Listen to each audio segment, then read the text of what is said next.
बिस्मिल्लाहिर्रहमानिर्रहीम लकल हम्दु या अल्लाह वस्सलातु वस्सलामु अलैका या रसूलल्लाह सल्लल्लाहु तआला अलैहि व आलिहि वसल्लम। मुहतरम अज़ीज़ तलबा, काफ़िया का सबक लेकर आपके सामने हाज़िर हैं। काफ़िया के मुताल्लिक़ हम पहले 3 असबाक़ तैयार कर चुके हैं। आज ये हमारा चौथा सबक है। बिस्मिल्लाहिर्रहमानिर्रहीम, अल्लाह के नाम से शुरू जो निहायत मेहरबान रहमत वाला। अल कलिमतु लफ़्ज़ुन, कलिमा वो लफ्ज़ है। आज जो हमारा सबक है वो आपको अभी पता चल जाएगा किस एतबार से है। मुसन्निफ़ ने अपनी किताब को शुरू किया तो किताब का जुज़ तस्मिया को बनाया। अपनी किताब की इब्तिदा में तस्मिया को ज़िक्र किया। तस्मिया को ज़िक्र करने के बाद जो मसाइल है, जो मुसन्निफ़ का जो मकसद है किताब लिखने का, उसको जो है तस्मिया के फ़ौरन बाद बयान कर दिया और कहा अल कलिमतु लफ़्ज़ुन। तो इसको देखकर ज़हन में जो सबसे पहला सवाल उभरता है वो यही है कि मुसन्निफ़ मातिन ने हम्द इलाही को अपनी किताब का जुज़ क्यों नहीं बनाया, हम्द इलाही को क्यों तर्क किया। तो हमारी जो आज की गुफ्तगू है वो इसी एतबार से होगी। इसी पर कुछ बातें आपके सामने हम बयान करेंगे। तो एतराज़ सबसे पहला ज़हन में क्या उभरता है कि हम्द इलाही को मुसन्निफ़ ने अपनी किताब का जुज़ क्यों नहीं बनाया। और मुसन्निफ़ ने हम्द इलाही को अपनी किताब का जुज़ नहीं बनाया तो इससे कुरान की मुखालफत भी लाजिम आती है, सलफ़ सालिहीन के तरीक़े की भी मुखालफत लाजिम आती है और फिर हदीस की भी मुखालफत लाजिम आती है। ये एतराज़ात है। कुरान की मुखालफत किस तौर पर लाजिम आती है, ये पहला एतराज़ कि देखें मुसन्निफ़ ने, मातिन ने कुरान की मुखालफत की है। हम्द इलाही को अपनी किताब का जुज़ न बनाकर वो इस तौर पर कि कुरान बिस्मिल्लाह से शुरू है, उसके बाद बिस्मिल्लाह के बाद अल्हम्दु का बयान है, बिस्मिल्लाह के बाद तहमीद का बयान है, तस्मिया के बाद तहमीद का बयान है।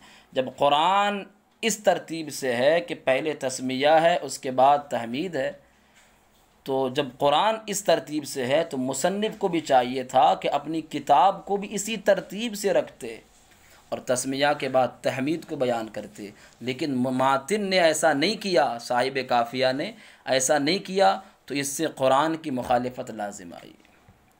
ये एतराज़ है कुरान की मुखालफत से मुताल्लिक़। इस एतराज़ का पहले हम जवाब दे देते हैं, उसके बाद और एतराज़ात की तरफ चलते हैं। देखिए, इसका जवाब ये है कि कुरान की मुखालफत लाजिम नहीं आती है। वो इस तौर पर, पहले आप ये याद रखें कि कुरान की जो तरतीब है वो 2 तरह की है। एक तरतीब जमई जिसको मजमूई भी कहा जाता है और एक तरतीब नुज़ूली।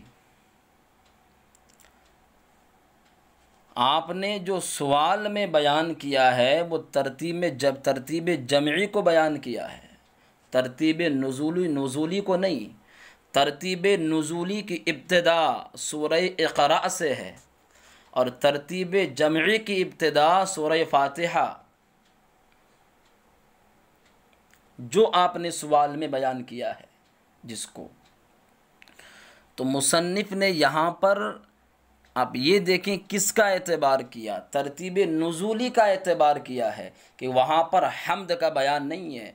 तस्मिया के बाद फ़ौरन इक़रा बिस्मि रब्बिकल लज़ी खलक़ ये है, वहाँ पर तस्मिया के बाद तहमीद का ज़िक्र है ही नहीं।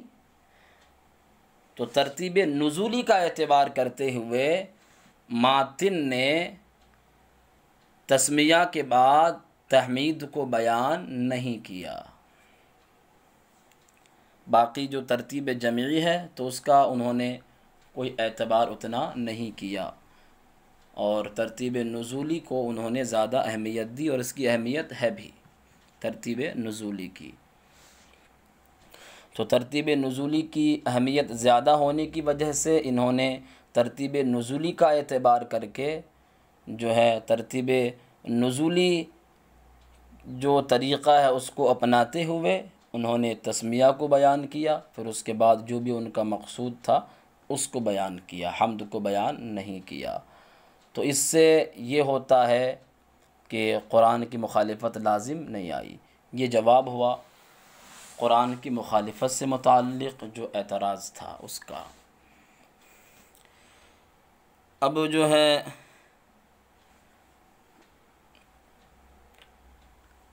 दूसरा एतराज़ क्या होता है कि चलो हमने मान लिया कि कुरान की मुखालिफत लाजिम नहीं आई, लेकिन अभी भी एतराज़ तो बाकी है।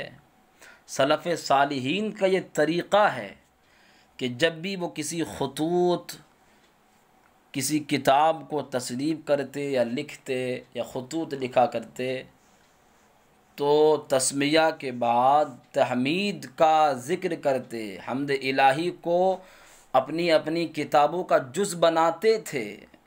ये सलफ़ सालिहीन का तरीक़ा रहा है। तो जब सलफ़ सालिहीन का ये तरीक़ा है और फिर मुसन्निफ़ ने जो साहिब काफ़िया है, जो मातिन है, उन्होंने इस तरीक़े को अपनाया नहीं। तरीक़ा तो ये था कि तस्मिया के बाद हम्द को भी जो है बयान करते, जो कि सलफ़ सालिहीन का तरीक़ा है। मुसन्निफ़ ने तस्मिया के बाद हम्द को बयान नहीं किया, तो ये लाजिम आ रहा है कि मातिन ने सलफ़ सालिहीन के तरीक़े के ख़िलाफ़ काम किया है। मुसन्निफ़ पर यह एतराज़ है। इसका जवाब भी दिया जाता है तफसीली तौर पर, और फिर उसके कई कई जवाबात दिए जाते हैं, और फिर उन जवाबात पर भी जो है एतराज़ात होते हैं। तो पहला जवाब इसका जो दिया जाता है वो ये है कि देखें, सलफ़ सालिहीन के तरीक़े की मुखालिफत लाजिम नहीं आती। वो इस तौर पर कि हम दो तरह का होता है, एक हम्द बिल क़लम और एक हम्द बिल लिसान। ज़ुबान से अल्लाह ताला की हम्द व सना बयान कर दो या कलम से लिख कर, ये दोनों को आम है। तो ज़ुबान से बयान करना उसको हम्द बिल लिसान कहा जाता है, कलम से तारीफ़ बयान करना इसको हम्द बिल क़लम कहा जाता है।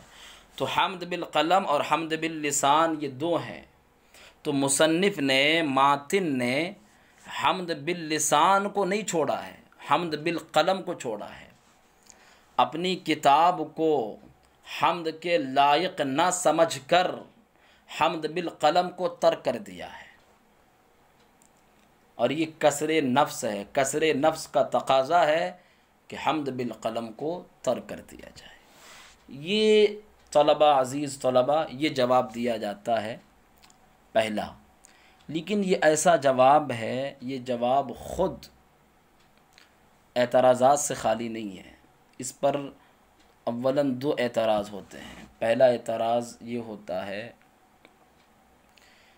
कि आपने कहा कि अपनी किताब को हम्द के लायक ना समझकर, अपनी किताब को हम्द के लायक ना समझकर हम्द बिल क़लम को तर्क कर दिया है। तो भाई अगर आप मातिन ने अपनी किताब को हम्द के लायक नहीं समझा और हम्द बिल क़लम को तर्क कर दिया, तो जब मातिन ने अपनी किताब को हम्द बिल क़लम के लायक नहीं समझा तो फिर हम्द बिल लिसान के लायक क्यों समझा? आपने कहा कि हम्द बिल लिसान को नहीं छोड़ा, और हम्द बिल कलम को छोड़ा है खाली।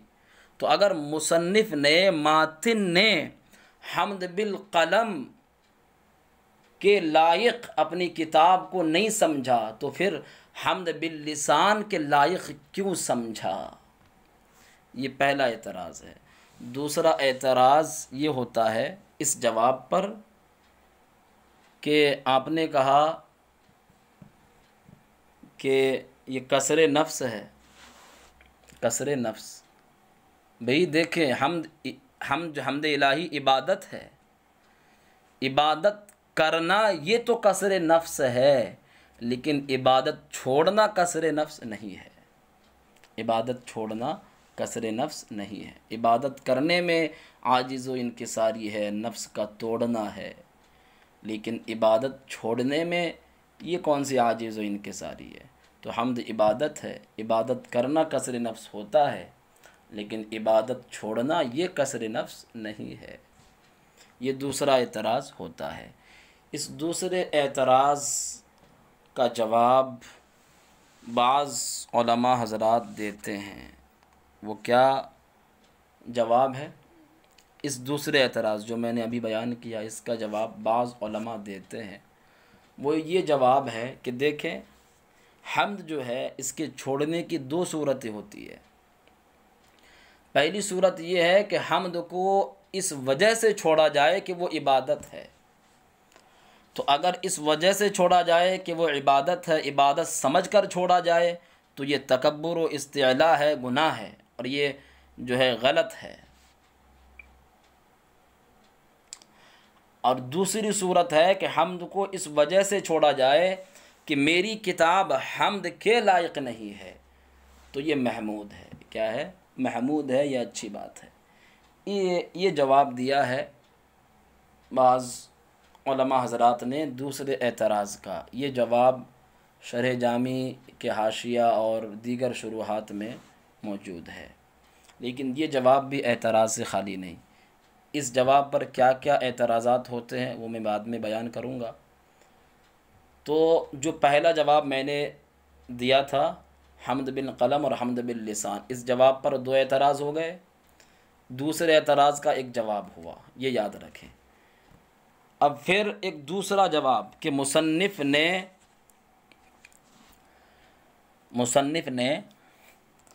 सलफ़ सालिहीन के तरीक़े के ख़िलाफ़ किया है। ये जो एतराज़ है, इसका तो पहला जवाब हुआ, उस जवाब पर दो एतराज़ हुए, एक एतराज़ का जवाब हुआ। अब दूसरा जवाब किसका? जो एतराज़ था कि सलफ़ सालिहीन के तरीक़े के ख़िलाफ़ किया है, उसका एक दूसरा जवाब।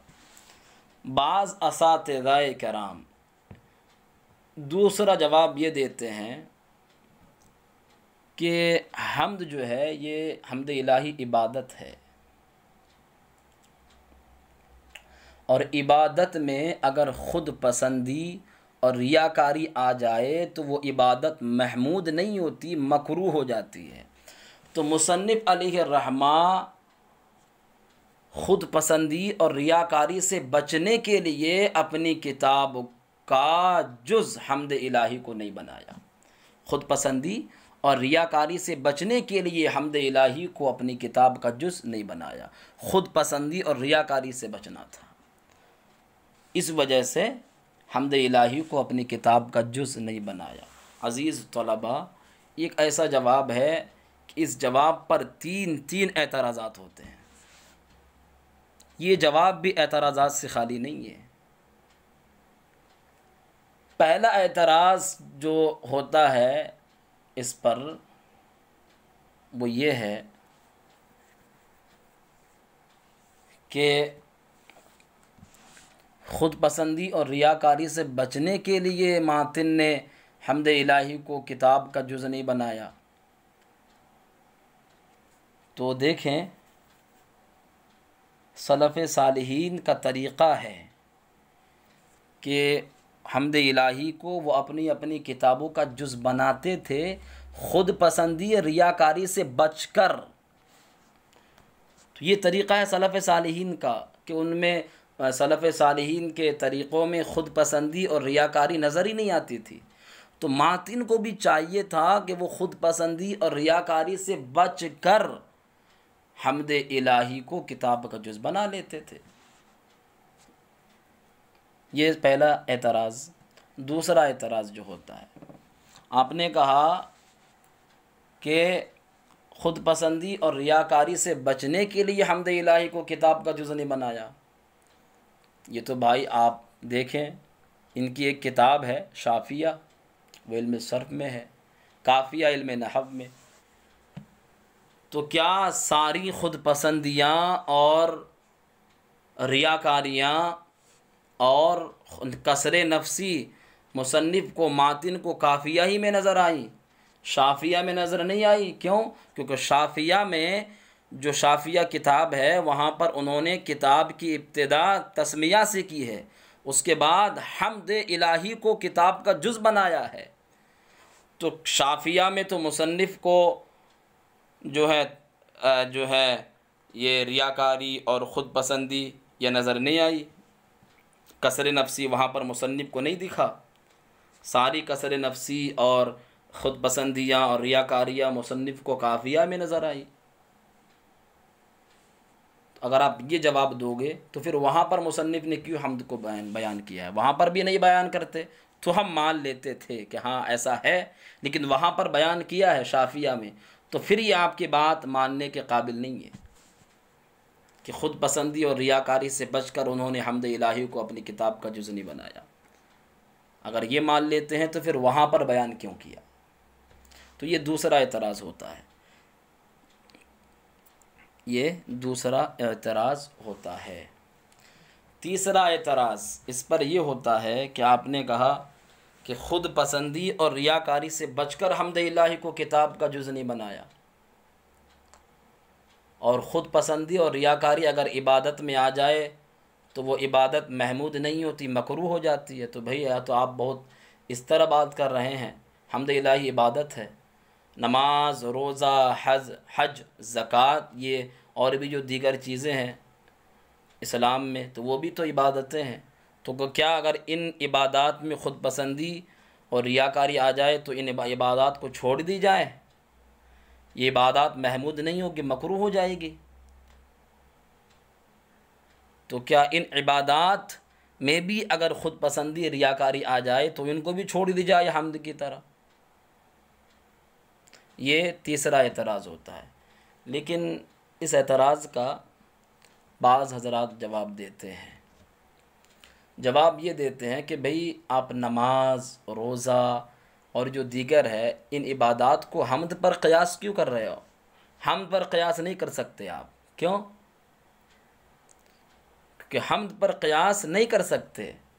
हम्द भी इबादत है, लेकिन ये भी इबादत है, लेकिन ये फ़र्ज़ है, हम्द फ़र्ज़ नहीं है। कुरान व हदीस से इन इबादत बिल्कुल सबूत है, पुख्ता सबूत है। तो इन इबादत को आप हम्द पर क़यास नहीं कर सकते, और ये क़यास करना हम्द पर क़यास माल फ़ारिक़ है, जो कि बातिल है। तो ये जवाब दिया है बाज़ असातिज़ाए इकराम ने। तो जो ख़ुद पसंदी और रियाकारी वाला जो जवाब है, इस पर 3 एतराज़ात हो गए। एक एतराज़ का मैंने अभी आपको जवाब दिया है। और जो है इसके बाद जो मैंने कहा था, जो पहला जवाब बयान हुआ था हम्द बिल क़लम और हम्द बिल लिसान करके, फिर उस पर 2 एतराज़ात हुए। एक एतराज़ का, दूसरे एतराज़ का जवाब दिया था कि हम्द को छोड़ने की 2 सूरतें होती है। ये जो पूरा बयान है इस पर भी एतराज़ात होते हैं बहुत सारे। पहला एतराज़ जो होता है वो ये होता है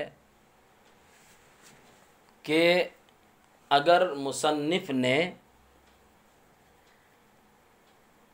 हम्द बिल क़लम के लायक नहीं समझा किताब को, तो हम्द बिल लिसान के लायक क्यों समझा? ये पहला एतराज़ बाकी था। दूसरा एतराज़ ये होता है कि जिस तरह हम्द में 2 जिहतें हो जाती है, हम्द बिल लिसान और हम्द बिल क़लम, उसी तरह तस्मिया में भी 2 जिहतें हैं, एक तस्मिया बिल लिसान और एक तस्मिया बिल क़लम। तस्मिया बिल लिसान और एक तस्मिया बिल कलम। तो फिर ये कहा जाएगा कि जब मुसन्निफ़ ने अपनी किताब को हम्द के लायक नहीं समझा तो फिर तस्मिया के लायक क्यों समझा। वहाँ पर भी यही कह देते कि हाँ मुसन्निफ़ ने ज़ुबान से तस्मिया को बयान कर दिया है, तस्मिया को भी बयान नहीं करते।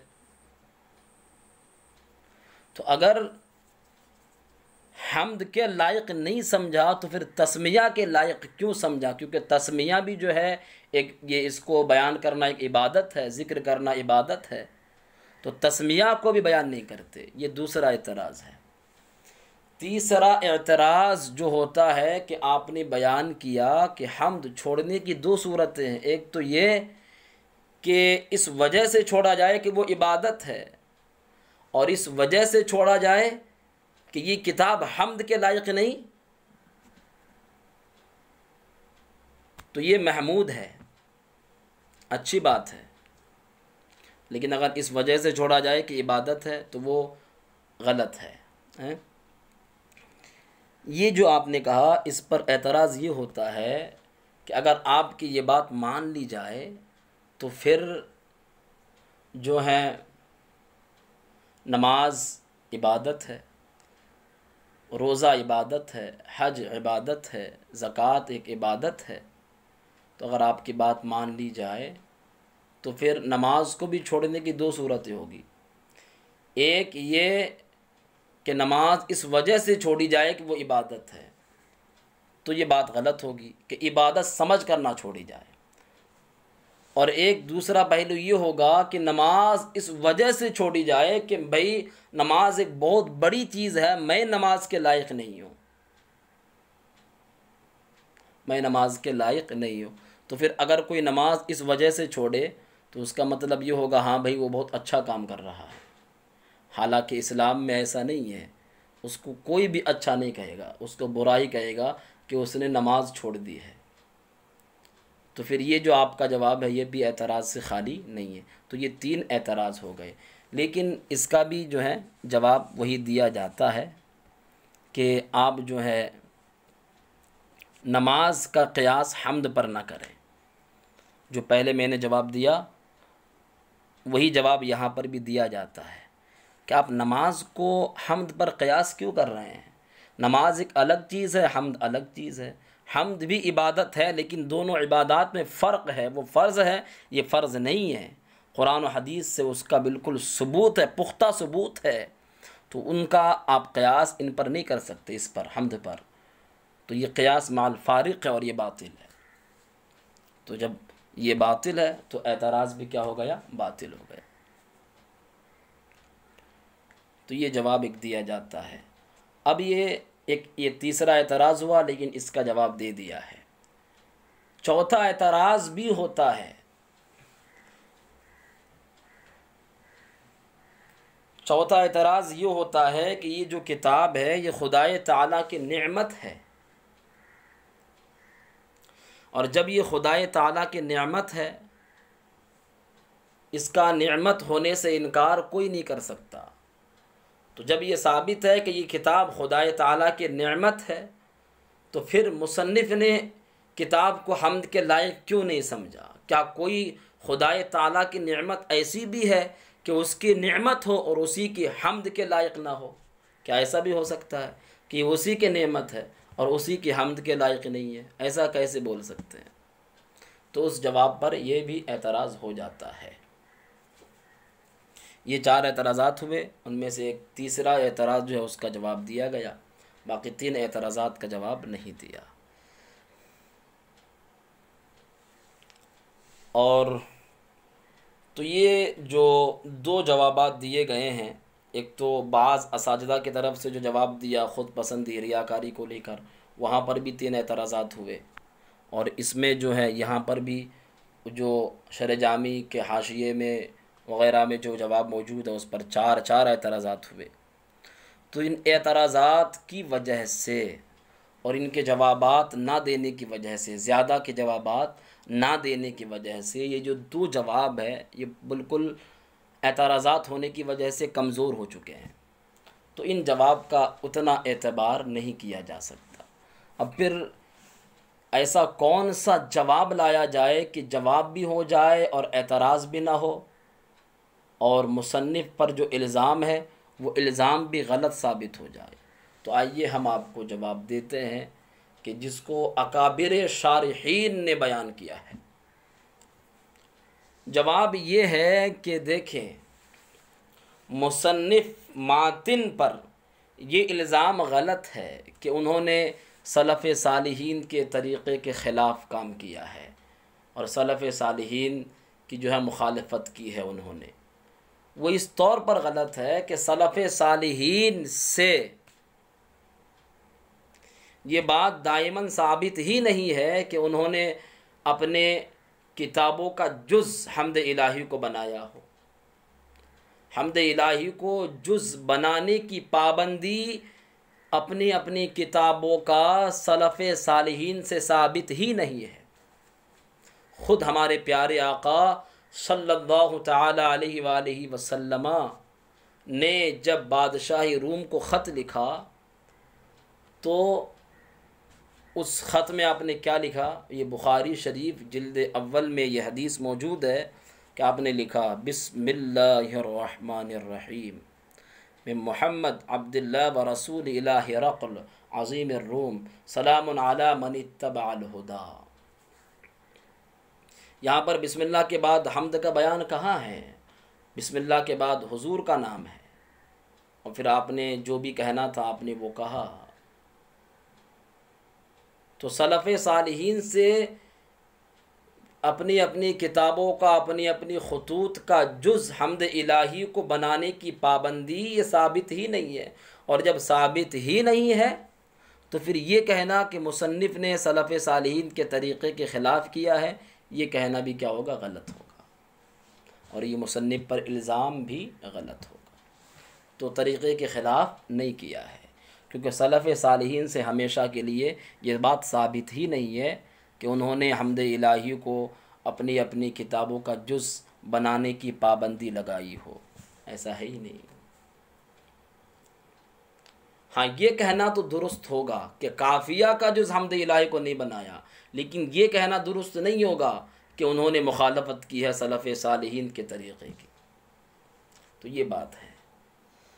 तो ये जो दूसरा एतराज़ था कि हम्द इलाही को किताब का जुज़ नहीं बनाया तो इस पर सलफ़ सालिहीन के तरीक़े की मुखालफत हो गई, इसका जवाब मैंने मुकम्मल एतराज़ात और जवाबात के साथ आपको दे दिया है। तीसरा एतराज़ क्या था कि चलो मान लेते हैं सलफ़ सालिहीन के तरीक़े की मुखालफत नहीं की, लेकिन हदीस की मुखालफत तो की है।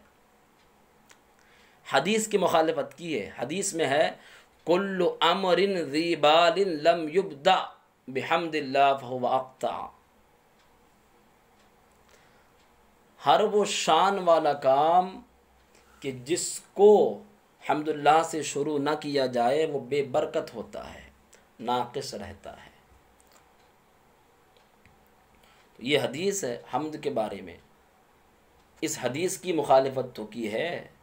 मुसन्निफ़ का काम ज़ीबाल है, शान वाला काम है। बहुत अच्छी किताब मुसन्निफ़ ने लिखी है, बहुत मकबूल किताब, मुस्तनद व मोतबर किताब है ये।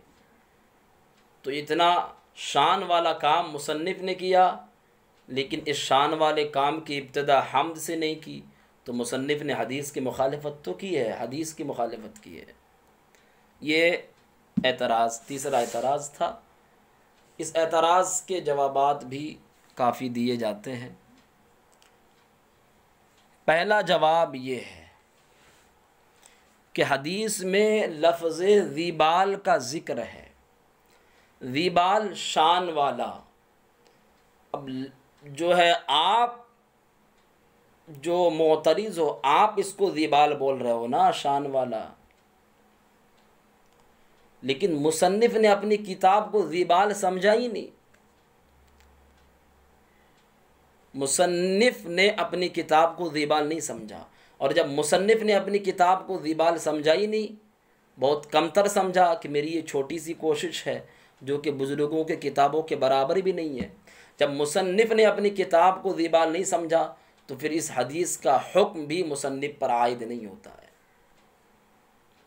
अगर ज़ीबाल समझते तो फिर जो है मुसन्निफ पर यह हुक्म आयद होता, जारी होता कि वो अपनी किताब का आगाज़ जो है हम्द इलाही से करते। ज़ीबाल समझा ही नहीं है, और ये जो हदीस है वो अमर ज़ीबाल के लिए है, लेकिन मुसन्निफ ने अपनी किताब को ज़ीबाल नहीं समझा। ये पहला जवाब। दूसरा जवाब ये है कि यहाँ पर जो ज़िक्र है लम युब्दा, बदाअत यहाँ पर मुतलक है कि चाहे जो है हम्द ये कलम से करो या ज़ुबान से करो, दोनों को आम है। हम्द बिल कलम, हम्द बिल लिसान, दोनों को आम है। जब बदाअत मुतलक है तो यहाँ पर जब बदाअत मुतलक है तो फिर ये हो सकता है कि अगर मुसन्निफ़ ने कलम से हम्द बयान नहीं किया तो ये मुमकिन है कि उन्होंने ज़ुबान से हम्द बयान कर लिया हो। हम्द बिल लिसान को तर्क नहीं किया है, हम्द बिल लिसान को अगरचे छोड़ा है, हम्द बिल कलम को अगरचे छोड़ा है, तो हम्द बिल कलम के छोड़ने से हम्द बिल लिसान को छोड़ना ये लाजिम नहीं आता। यानी ख़ास की नफ़ी से आम की नफ़ी लाजिम नहीं आती। हम दोनों को आम है, बिल लिसान और बिल कलम दोनों को आम है। तो जब एक ख़ास को छोड़ दिया हम्द बिल कलम को, तो इसके छोड़ने से आम की नफ़ी लाजिम नहीं आती। इसको बोला जाता है ख़ास की नफ़ी आम की नफ़ी को मुस्तलज़िम नहीं। तो कुल मिलाकर ये है कि मुसन्निफ़ ने हम्द बिल कलम को छोड़ा है, हम्द बिल लिसान को नहीं छोड़ा। उन्होंने ज़ुबान से हम्द अदा कर लिया है। बदाअत मुतलक है, दोनों को आम है, चाहे ज़ुबान से हम्द करे या कलम से। मुसन्निफ़ ने ज़ुबान से हम्द बयान कर लिया है, और जब ज़ुबान से हम्द बयान कर दी है तो फिर हदीस की मुखालफत लाजिम नहीं आती। तीसरा जवाब जो दिया जाता है, लेकिन उस तीसरे जवाब देने से पहले अभी मैंने जो जवाब ज़िक्र किया उस पर एक एतराज़ होता है। वो एतराज़ सुने। अभी जो दूसरा जवाब मैंने दिया है उस पर एक एतराज़ होता है। एतराज़ क्या होता है कि आपने कहा कि हम्द बिल लिसान कर लिया है, इस पर दलील क्या है कि हम्द बिल लिसान कर लिया है? अगर ख़ास की नफ़ी आम की नफ़ी को मुस्तलज़िम नहीं, तो ख़ास की नफ़ी आम की नफ़ी के वजूद को भी तो आम के वजूद को भी तो मुस्तलज़िम नहीं है।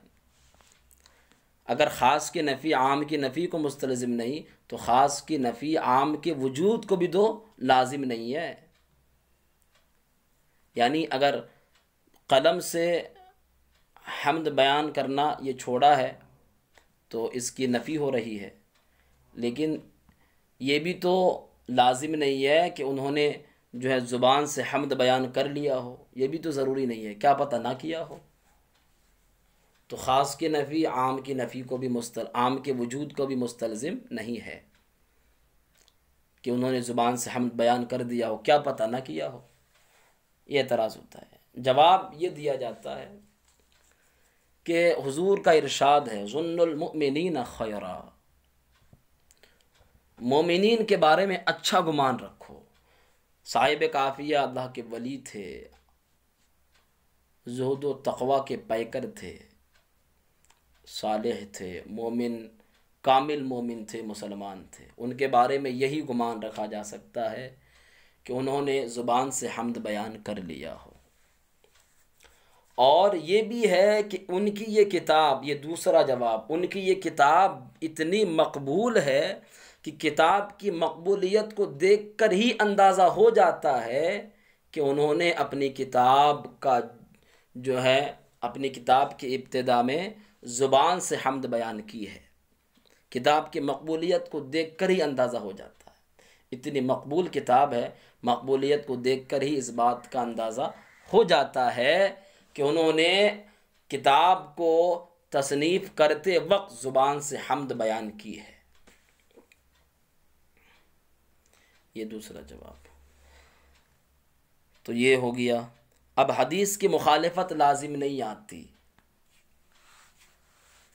इस पर जो एक इसका जो तीसरा जवाब दिया जाता है वो हदीस में क्या बयान है। हदीस में बेहम्दिल्लाह का लफ्ज़ है, कुल्लु अमरिन ज़िबालिन लम युब्दा, बेहम्दिल्लाह का लफ्ज़ है ना। तो ये जो बेहम्दिल्लाह है ये इसकी तफसीर की जाती है ऐ बिज़िक्रिल्लाह। तो जब हम्दुलिल्लाह को ज़िक्रुल्लाह के माना में लेंगे तो फिर यानी अल्लाह का ज़िक्र करना, हम्दुलिल्लाह को अल्लाह के ज़िक्र के माना में लिया जाए तो तस्मिया से भी तो अल्लाह का ज़िक्र मुकम्मल हो जाता है। तस्मिया को बयान किया तो अल्लाह का ज़िक्र हो गया। अब दोबारा से फिर हम्द को बयान करने की ज़रूरत क्या है, ये एक जवाब दिया जाता है। तो हदीस की मुखालिफत लाजिम नहीं आती।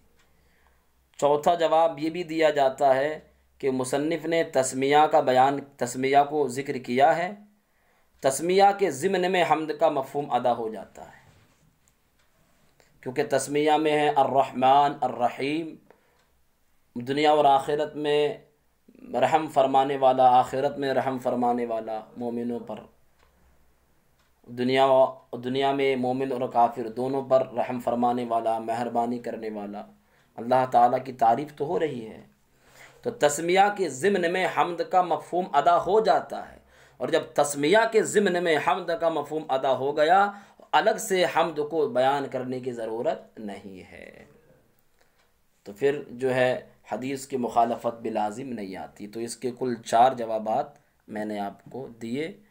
एक जवाब पर जो एतराज़ हुआ उसका जवाब भी दिया कि जो है मोमिनीन के बारे में यही गुमान रखना चाहिए कि उन्होंने हम्द बिल लिसान किया है। तो ये सारी गुफ्तगू आपके सामने हुई। उम्मीद करता हूँ कि आपको समझ में आई होगी। आप तमाम हज़रात याद रखें।